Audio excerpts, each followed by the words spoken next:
I think we all have examples of like we're grieving something, but it feels trivial. That's tricky. I found that quite tricky. And I wonder what your experience with that is, like how you navigate these two pillars of shit, so to speak, the Yeah. socially acceptable shit, and then the like, that's not shit, girl. Yeah. And I think my answer is like, it's all shit, right? Through all of the trauma work that I have done on myself in the past couple of years, I have learned that what is traumatic or shitty for one person is maybe just, that kind of sucks to someone else. And Mm-hmm. so, if someone's like, I'm in the shit, it doesn't matter what it is. They're in the shit and they're feeling shitty.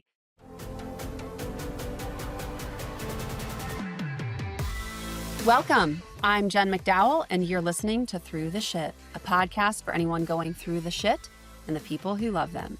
In every episode, we'll hear a new story of loss, hope, and resilience, and how going through the shit led to something greater.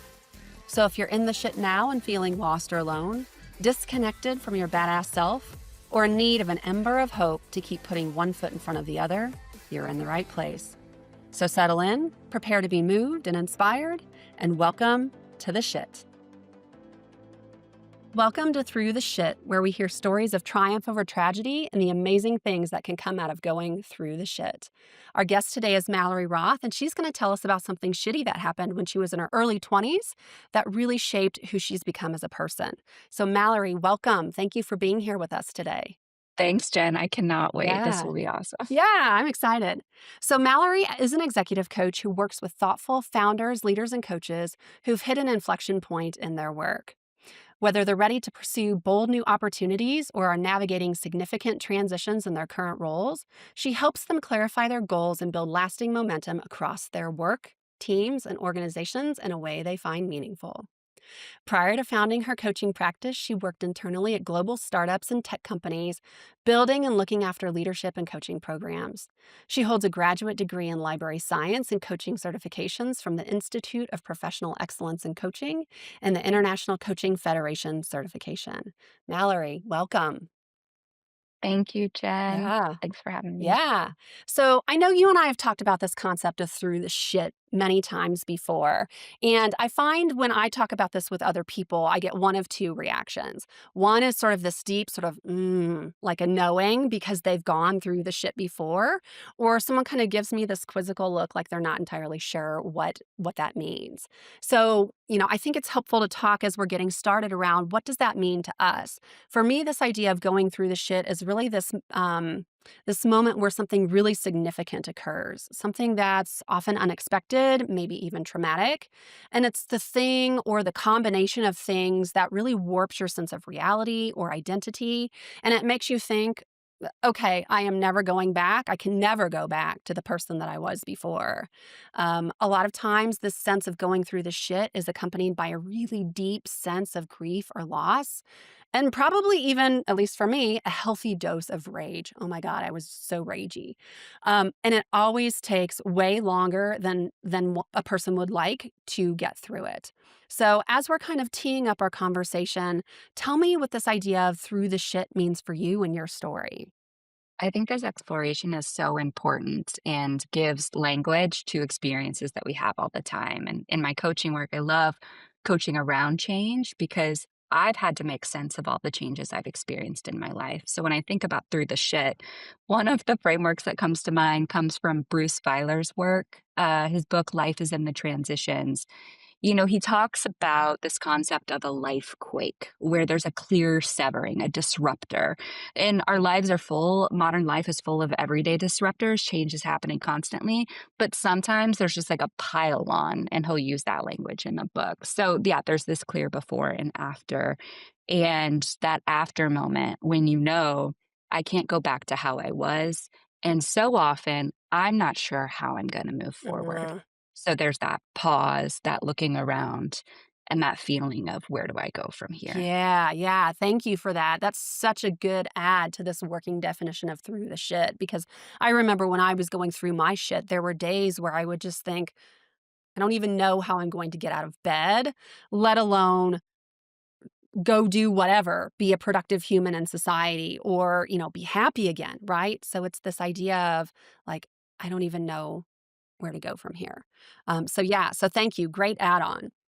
So, okay, are you ready? Let's do All it. right. Tell me your shit, Mallory.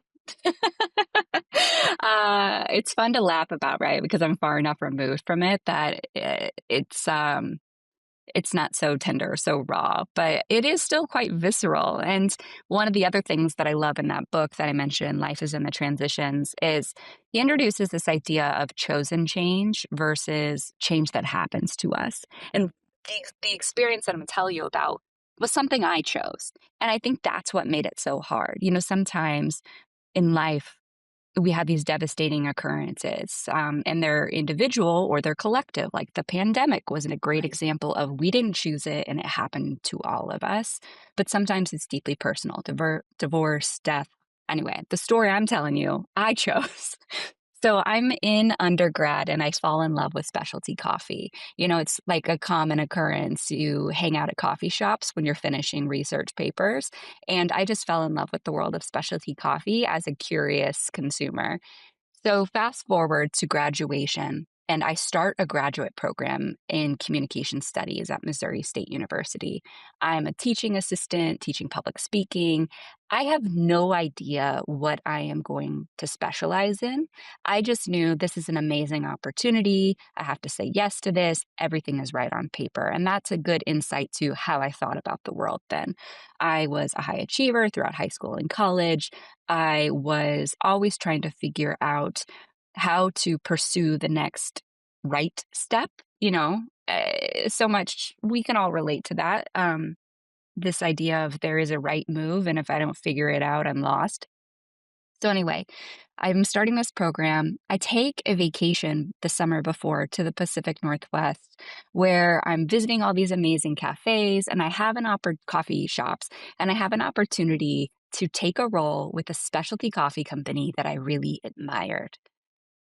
I would just have to give up this funded graduate program, give up this teaching opportunity, give up this right on paper opportunity to take a leap. And the opportunity to work for this coffee company sparked this deep aliveness in me, Mhm. but I shut it down. I squashed it. And because it didn't make sense according to the working definition that I had at the time in my early 20s. So anyway, you know how this all plays out. I go back to Missouri, I start this program, and it's great, except I am lost. I am burnt out because I hadn't taken time to pause and really reflect on my next steps in a way with intention. I'm doing way too much, and I end up having panic attacks that became debilitating. And I finished out the semester, left the program, and then that starts the next chapter. But I ended up saying no to an opportunity that sparked this aliveness because of the right on paper, and then the right on paper fell through. Mm. And it was so hard for me to move forward from that because I chose that. So with that came the shame, the guilt, the frustration, the rage, as you mentioned, the deep impatience is what I remember so viscerally. Yeah, yeah. Thank you so much for sharing. One of the things that you said right off the bat that really struck a chord with me was this idea of like, I chose this change. Um, you Mhm. know, I think the thing I would say in response to that is, sometimes the changes we choose are just as shitty as the changes we don't choose, right? And in some ways, it can be even more frustrating because it's like, I chose this. I chose my shit, Yeah. and then it kind of creates this story, like you said, like the shame and the guilt, and why did I do it? I could have had this amazing opportunity and I didn't, and um, yeah, wow, okay. And the other thing that you said that I think really stands out to me is this idea of the right thing. I mean, I hear that so much in the work that I do with my own clients in terms of like, it's Mhm. this or this. And if I make the wrong choice, my life is over. And I think the thing that I have come to realize through my own shit is that there is no right and wrong. There is just a choice. And we are all on a singular path. We each have our own path. It's a singular path. Um, And we may take detours or, I hike, I think you hike as well. And, there are those moments where you do like the scenic offshoot and eventually you come back to the path, right? There's just a path. There's no right and wrong. And I think it's taken me, Yeah. 40 something years to get there. And for now, I'm on that path and of that mindset. And I'm sure something's going to knock me on my ass at some point and feel like I'm off the path again. But yeah, that's totally what I was, hearing and coming up for me when I was hearing you share your shit.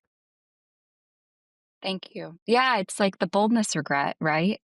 And also this paradox because dropping out of graduate school, the panic attacks, all of that, that led me to where I am now. So it was just a next step, and there are so many lessons along the way. But I often think back of like, well, what if I had taken the Mm, leap? And it doesn't matter. Like, I didn't take the leap, and that was the lesson to be learned, that boldness mattered to me. And so from there forward, once I got out of the shit, I leaned into that as a core value of taking those leaps, taking those risks when that aliveness is clear. And what I was missing at the time was language around core values, what I valued. yeah, Because now, in retrospect, after I've done some values clarification and I really understand my core compass and using that for decision making, I can look back and, like, oh, of course it makes sense. My values were completely squashed. But at the time, I had no idea. yeah. I remember having that moment when I was first working with my first ever coach, and sort of like the light bulb went on over my head, where it was like, oh. I am fucking miserable because I am living a life that's not in accordance with my values, right? And once I Yeah. had that verbiage to put around it, it was like, oh my gosh, like I found like I had uncovered this great secret in the world. S So the other thing that you said that I wanna go back to is sort of this idea of the aliveness being scary, and I know I have had those moments in my life, where it's like and it was so unfamiliar, right? Because I was on this path of what I thought I was supposed to do and what I said I was gonna do, and you can't deviate from that path because then what does that say about me? But it was also scary. I was like, I don't know what to do with this aliveness. And so sometimes I think for myself, I've made the safe choice um, because the idea of exploring the unknown I wasn't ready for. And so I see you nodding. Yeah. So tell me what you were thinking here. The visual that comes to mind is standing in front of the ocean. Yeah. It's stunning, it's powerful, but it's also strong and terrifying. So it like really, and maybe that is a reference because that role was in the Pacific Northwest. I eventually made it to the West, made it out to the West Coast, and now I live in the Pacific Northwest. But being at the ocean always brings out that, again, paradox of aliveness is beautiful and stunning and also Mm. terrifying. Proceed with caution, but also don't hold yourself back. When I went through the shit, that was another light bulb moment for me is this idea of the contrasts and being able and for both things to be true in the moment. You can be scared and excited. You can be curious and afraid, right? You can be all of these things at once, and it doesn't have to be one or the other. One of the things that I often ask people, and you and I have talked about this, sort of that moment where it's really debilitating, this idea of going through the shit. And so, what I would love to hear from you is what got you out of bed every day when you were having these panic attacks and you were in this moment of, I don't even know how to move forward? What got you out of bed every day? It was art. Mhm. Um, I've thought a lot about that because, I came back and there was a deep sadness, but the panic hadn't started. And then the panic attack started, and I just felt mentally and physically overwhelmed. And so, well, I say art and I'll share more about that, but also it was like seeing a mental health professional for the first time in my life, which eventually became a gateway into the work that I do now in the learning and development space and coaching, because it was the first time that with intention, I had a thinking partner. I Mm, had that support, that guidance. And so therapy has been an important practice since then and has seen me through many inflection points in my own life, including death of loved ones, including a really difficult divorce, moving across the country. So it's and happy change too, like having a kid. Like it's an important thing, but those when I think back to the early days in the shit, art was everything. I would go to local art galleries. I would walk around antique malls and just listen to audiobooks, just look around. But again, I didn't know it at the time. A core value of mine was curiosity Ah. and connection. And for me, connection is connection with self. So that practice of just walking through antique malls or art galleries, listening to art, consuming art was me connecting deeply with myself, Mm. tapping into curiosity, tapping into creativity. And I think that really started to give me the language of core values Yeah. even that early on in my life. And the thing that was coming up for me when I was listening to you was this idea of presence, right? You had these sensory inputs that were allowing you to be present, to be in your body and to get out of your head. Because I think you're like Oh, me in yeah. the regard of like you can just spin yourself a story that's so exhausting you wear yourself out. And so being in this space that motivated you to be present, I think is a really cool thing. There's interesting research around how cleaning our homes, putting things away, organizing helps us cognitively process as well. Mm. So I've always done that, but not known why I did that. And so, yeah, if you're ever going through the shit and you notice you're reorganizing your filing cabinet, there's a reason. Yeah, You're that's good. making sense of what you can't make sense of. That's good to know, and it reminds me of a conference that I was at last year around coaching and healthcare, and one of the presentations was, around curiosity and the different types of curiosity, and they were talking about Mm, how, like, the tedium of, like, chopping or organizing is something that's important to have, to, prompt that curiosity that sometimes we find ourselves lacking in. mm. Yeah. That's my favorite activity. You just named it. Cooking? Okay. Cooking and art. I'm dialed in.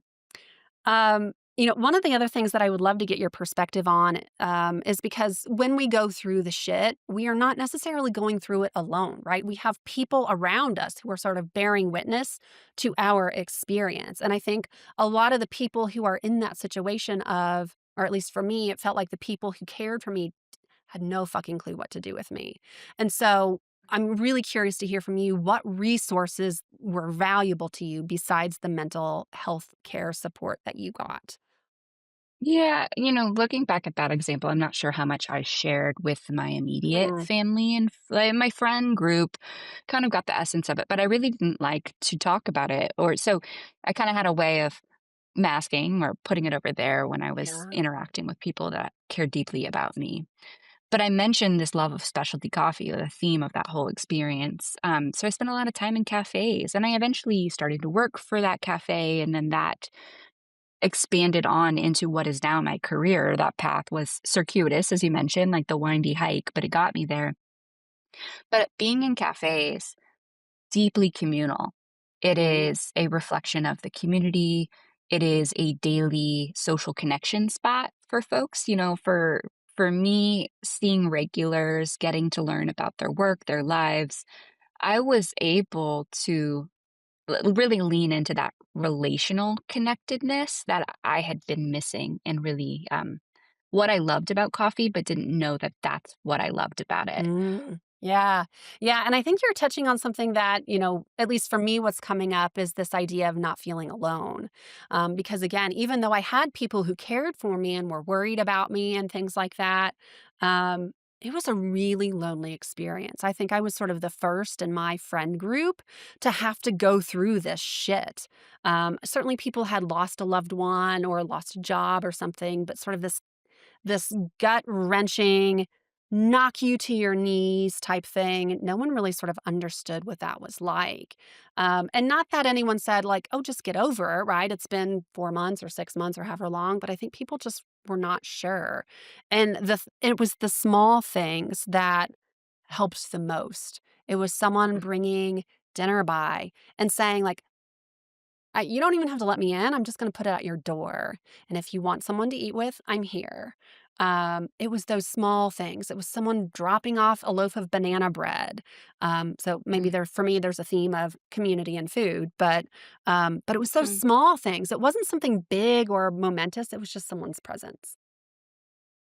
I love that in the examples we see yours and mine, we see that sometimes the upheaval, the shit is so significant. It Mhm. is devastating, it is tragic. It's easier to talk about those. We don't always want to talk about those, but the example that I gave, I think we all have examples of, like, we're grieving something, but it feels trivial. That's tricky. I found that quite tricky, and I wonder what your experience with that is, like, how you navigate these 2 pillars of shit, so to speak, the, Yeah. socially acceptable shit, and then the, like, "That's not shit, girl." Yeah, and I think my answer is, like, it's all shit, right? Through all of the trauma work that I have done on myself in the past couple of years, I have learned that what is traumatic or shitty for one person is maybe just, that kinda sucks to someone else. And Mhm. so, if someone's like, "I'm in the shit," it doesn't matter what it is. They're in the shit and they're feeling shitty. Um, and I think that's an important thing to note, and I do think we are getting better about that post-COVID because I think, like you said, that collective sort of grief, um, has given people sort of a new understanding of what it's like, um, but yeah. Yeah. Yeah, we all get to define what is a disruptor for ourselves and how that connects to what we care about. Yeah. Yeah, and it's not just necessarily grief equals shit. What I also sort of had to come to terms with some of my shit was that it was like loss. It was loss of identity, loss of a dream, loss of this path and the way of being and the way of life that I thought I was going to be living for myself. And so, and to some degree, inherently, there's grief in that. So for me, it was like a loss of something. And I think the same for you.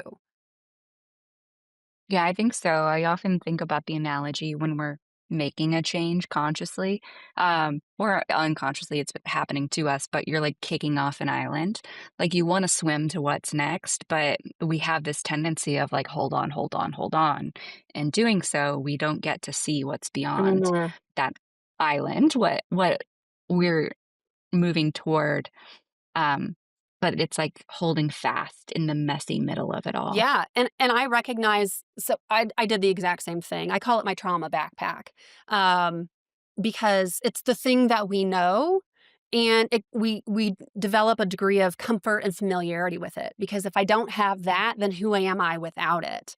And so being Yeah. able to sort of let go of that, or at least, make enough space for the new thing to come in, I think is an important part of this transition of through the shit that we're talking about. There has to be a shedding. Yeah. And I love in any change model, we talk about the what are you letting go of in order to get to this new beginning. Big believer in ritual. You had asked me like what got me out of bed. I didn't realize it at the time, but it was daily practices that became meaning making Mhm. rituals or like rituals to mark that season of my life. And so now, anytime I'm changing, like moving towards something new, I believe in honoring what we've lost. Yeah, absolutely. And I think the thing I would say in response to that is like the ritual doesn't have to be sort of this like, clouds parting, right? Like thing. It's the small moments every day. It's the cup of coffee that brings you joy. It's the walking through the antique shop. I think for me, for a while when I was going through my shit, it was the walk with the dog. It was like snuggling his soft ears and smelling his Dorito feet. Like it was the small things that were really the things that kept me moving.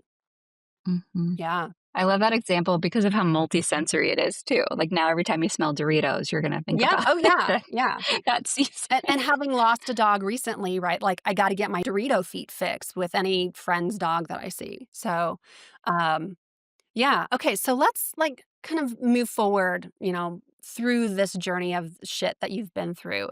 Think back to that moment where you felt like you had that first breath, where you thought, I think I might be coming out of the shit." Tell me about that. Mm. It really felt like a slow clearing, like the fog slowly clearing out, and then suddenly you look up and you can see ahead, but I don't it didn't feel for me as visceral of, "I'm in it, and I was in it, and now I'm not."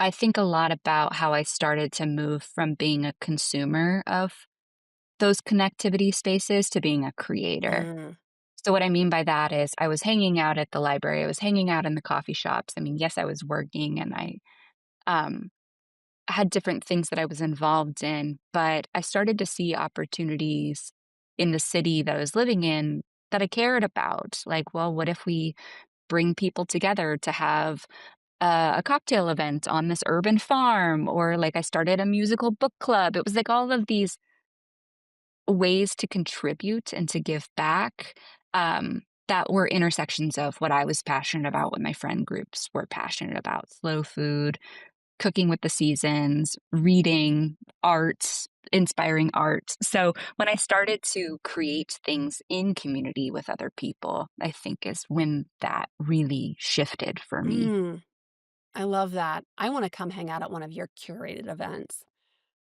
It was a fun season. I wouldn't say I'm quite as exciting now, but that was a fun.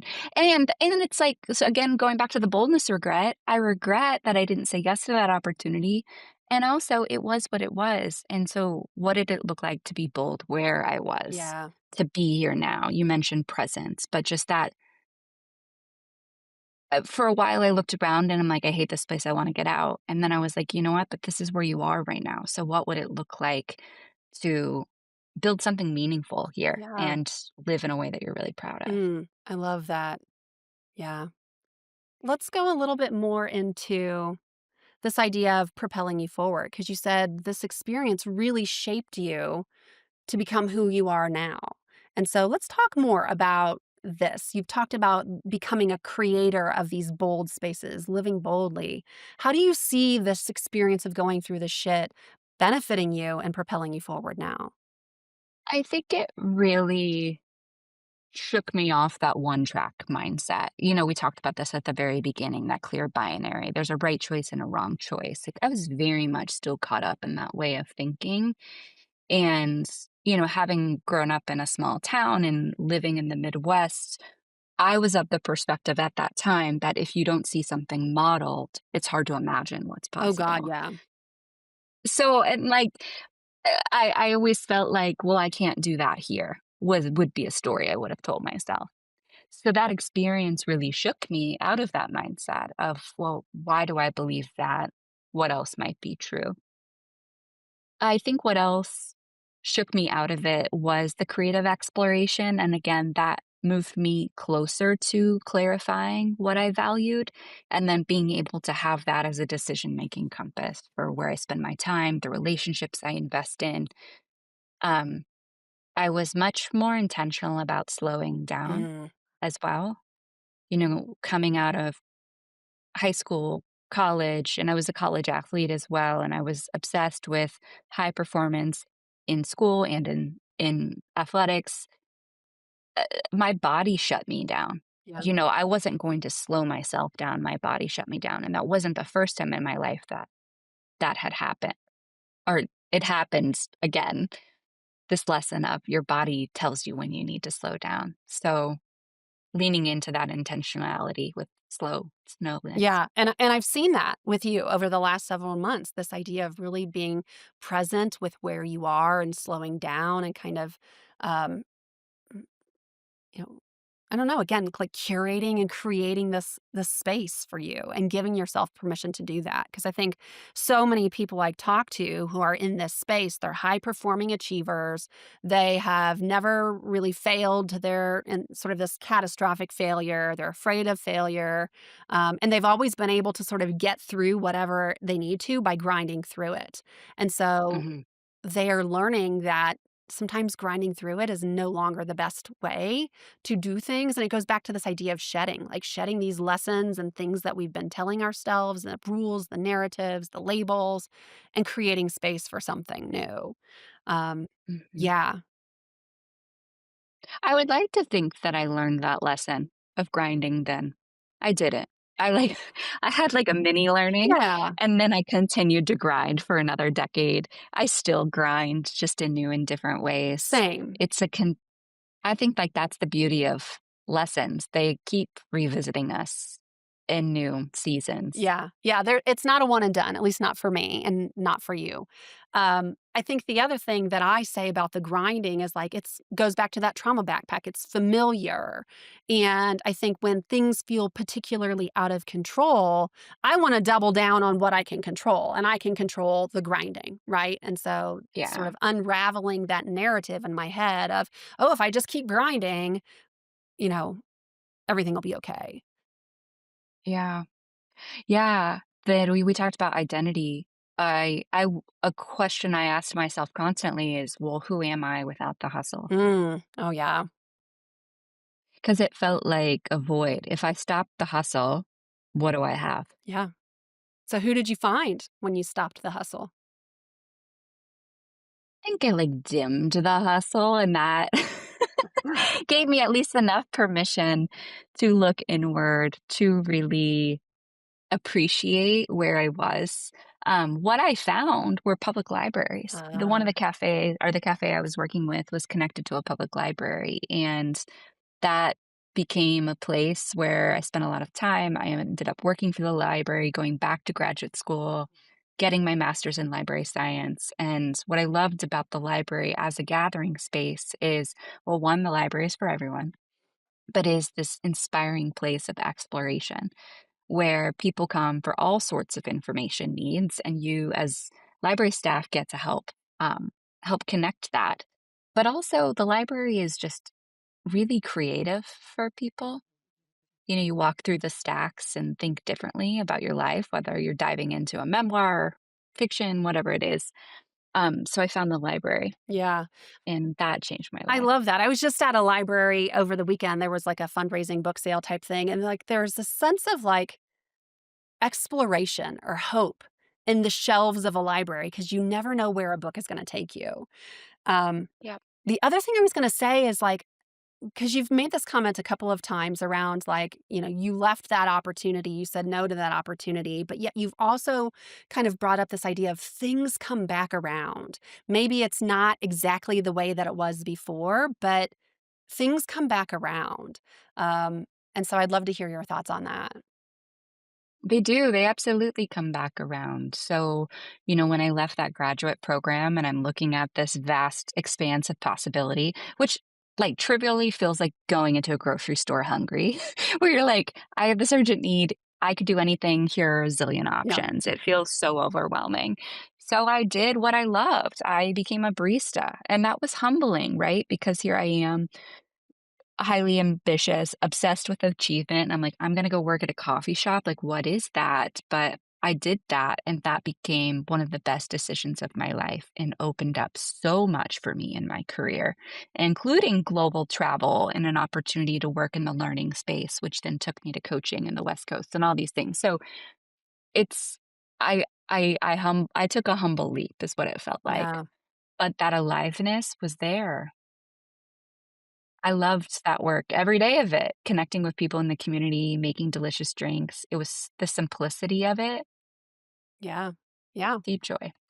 Yeah. So as we're kind of winding things down, we've talked about this a little bit in terms of how this experience has helped you evolve, but what other lessons, if any, do you feel like are worth sharing at this point? So the boldness regret, and I love Dan Pink's book about the power of regret. That's the number one regret we have is boldness. We regret the things that we did not do. So I have carried that with me. I've thought often when I feel that tension inside of me, here's an opportunity. Do I take it? What is alive in me? What would boldness look like? Even 10% more bold is a great philosophy to live by. So, boldness, values as a compass was a big lesson that I've taken with me. And then the trusting that it's not a now or never, right? These things will come back Mhm. around. Early in my career, that was so hard to trust. That's where that rage, that impatience would come in of like, well, I left this opportunity on the table. Nothing like this is ever going to happen. We make those opportunities happen when we are present where we are, we look around, we invest in relationships. So that like slowing down was the best gift I ever had because it taught me how to move forward with what mattered to me. So those would be the big Yeah. lessons I still live by. Be bold, live your values, and be patient. Be I patient. love it. So, Mallory, on that note, what are you doing to be bold now? Oh, I love it. Thanks, Jen. Well, I just had a baby, so boldness is like stepping back into my coaching work now as a working parent, and it's talk about aliveness. That has reawoken something really meaningful in me, getting to meet my daughter and be her parent, and just building some coaching stuff for Amazing. 2026. Building an empire. I love it. Okay. Well, last question. Uh, so hopefully someone out there listening is in the shit right now. What do you want to tell them? I would say that the art of noticing even the smallest sparks of creativity, inspiration, because it's not joy, right? It's not necessarily that feeling of hope, that feels energizing and magnetic. It's not like that. It's like a quiet, aching Yeah. hope sometimes. So looking for those sparks and walking, art, anything that puts us in motion and in conversation with the world is a great way to discover those. Oh, I love that. I talk so often about that ember of hope and how powerful of a motivator hope is. And so, like, tending that fire, tending that ember of hope. I love it, love it, love it. Okay. Well, Mallory, thanks so much for being here with me today. Listeners, thanks so much for listening. And we'll see you on the flip side when the next episode of Through the Shit launches. Thanks, Mallory. Thanks, everyone. That's it for this episode of Through the Shit. Thanks for listening. If you liked this podcast, like, share, and subscribe, and maybe send it to someone who needs a boost because they're going through the shit. While you're at it, tell them how important they are to you. If you have a story of shit to share or you're in the shit now, I'd love to hear from you. Email me at throughtheshitpodcast@gmail.com or go to our website at throughtheshit.com. I'll see you on the flip side.